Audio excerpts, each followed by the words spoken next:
Quadratic equation का जो question आपके सामने है क्लास 10th के लिए।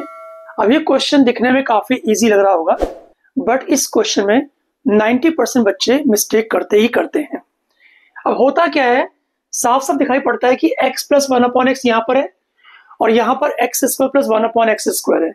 तो स्टूडेंट्स करते हैं क्या, देखो ध्यान से, वो करते हैं let us assume t is equal to X plus one upon X. ठीक है, t को ले लिया x plus one upon X, इसके बाद लिखते हैं 9, यहां पर लिखते हैं T square minus 9t minus 52 is equal to 0। अब इस इक्वेशन को जब सॉल्व करते हैं ना, तो वो ना तो क्वाड्रेटिक फॉर्मूला से ठीक से होता है और ना ही इसके फैक्टर्स बनते हैं।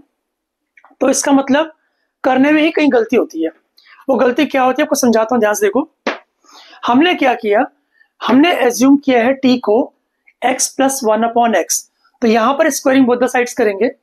स्क्वायरिंग बोथ द साइड्स करने पर लेफ्ट हैंड साइड पर टी स्क्वायर और राइट हैंड साइड पर x plus one upon X आ जाएगा, इसका स्क्वायर है ना। T square is equal to a plus B whole square. क्या होता है, पहले a स्क्वायर फिर b स्क्वायर और फिर 2ab, यहां से x कट जाएगा। तो ध्यान से देखो, हमारे पास X square plus one upon X square की वैल्यू क्या बनी, टी स्क्वायर।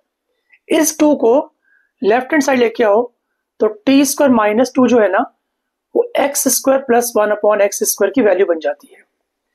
इसके बाद भी चांसेस गलत करने के ज्यादा होते हैं। आपको समझा दो कैसे। 9 times bracket x square plus one upon X square की जगह हम लिखेंगे टी स्क्वायर माइनस 2। इसके बाद देखो माइनस 9, ये t है, माइनस 52 इज इक्वल टू 0। यहां पर लिखता हूं मैं, हमने x plus one upon x को t एज्यूम किया था। आगे चलते हैं, ध्यान से देखना।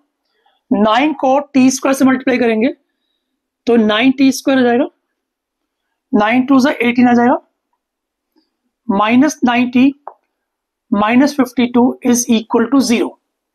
इतना ठीक है। आगे चलते हैं, 9t square minus 9t minus 18 minus 52 हो गया माइनस 70 इज इक्वल टू 0। अब यहां पर हम इस क्वेश्चन को क्वाड्रेटिक फॉर्मूला से भी कर सकते हैं और फैक्टर से भी कर सकते हैं। एक बार फैक्टर चेक कर लेते हैं। 9 और 70 को मल्टीप्लाई करो तो कितना आएगा, 630। 630 के ऐसे फैक्टर बनाओ जिससे आपको माइनस करने पर 9 मिल जाए। देखते हैं, पहले 7 से करते हैं।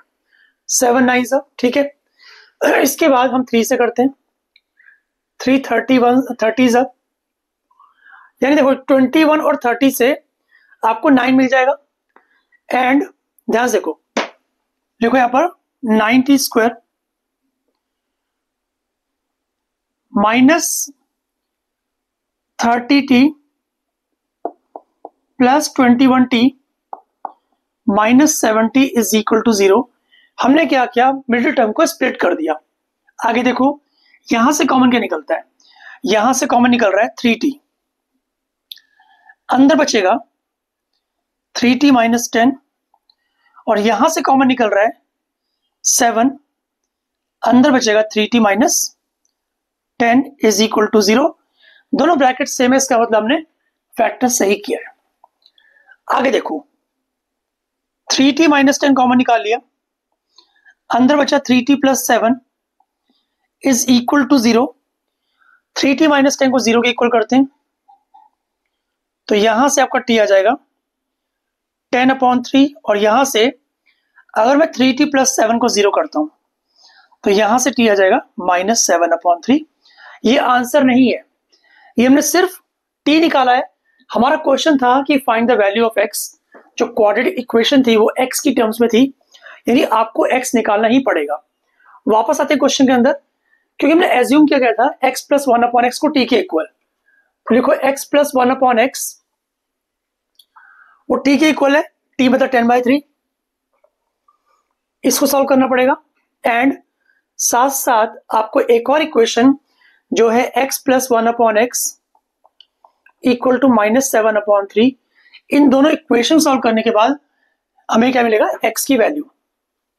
तो देखो पहले मैं लेता हूं केस 1, इक्वेशन नंबर 1। वो क्या है, x + 1/x is equal to 10/3। यहां पर एलसीएम लेंगे तो x² + 1/x is equal to 10/3 आ जाएगा। क्रॉस मल्टीप्लिकेशन करते हैं, 3x² + 3 is equal to 10x। Standard form बनाते हैं इसकी, 3x² - 10x + 3 is equal to 0। Middle term को स्प्लिट कर लेते हैं तो 3x² - 9x - 1x + 3 is equal to 0। यहां से 3x कॉमन निकल रहा है, अंदर बचेगा x - 3 और यहां से -1 कॉमन निकल रहा है, तो -1 कॉमन निकालने के बाद अंदर बचेगा x - 3 इज इक्वल टू 0। दोनों ब्रैकेट सेम है, मतलब हम सही कर रहे हैं। तो या तो x - 3 या 3x - 1 इक्वल टू 0 होगा। अगर x - 3 इक्वल टू 0 होगा तो यहां से x आपको मिलेगा 3, दिस इज वन वैल्यू। और अगर मैं 3x - 1 को 0 के इक्वल करूं तो यहां से मुझे x मिलेगा 1/3, दिस इज सेकेंड वैल्यू। दो वैल्यूज आपको फर्स्ट इक्वेशन से मिल चुकी हैं, इस इक्वेशन से। अब सेकेंड इक्वेशन है हमारे पास x + 1/x इक्वल टू -7/3। इसको भी सॉल्व करते हैं। यहां लिखो -7/3, यहां भी -7/3। क्रॉस मल्टीप्लाई करेंगे तो हमारे पास आएगा 3x² + 3 is equal to -7x। ठीक है ना, मैंने सिर्फ और सिर्फ यहां पर क्या किया, क्रॉस मल्टीप्लाई किया। अब इसको स्टैंडर्ड फॉर्म में बनाते हैं। इसको 3x² + 7x + 3 is equal to 0। Multiply करने पर क्या आना चाहिए, 9 आना चाहिए, प्रोडक्ट होना चाहिए 9, एंड ऐड या सब्ट्रैक्ट करके हमारे पास आना चाहिए क्या, 7। ऐसे कोई दो नंबर जिनको मल्टीप्लाई करने से 9 आए और ऐड या सब्ट्रैक्ट करके 7 आए, ऐसे कोई भी नंबर नहीं होते हैं। तो हम इस क्वेश्चन करेंगे बाय यूजिंग क्वाड्रेटिक फॉर्मूला। तो पहले निकालेंगे हम लोग डी क्या होता है, b² - 4ac, यानी कि 49 - 36, तो डी आ गया 13। एक बार चेक कर लो, b² - 4ac, हाँ सही है, बिल्कुल सही है। डी आ गया, डी 13 आ गया।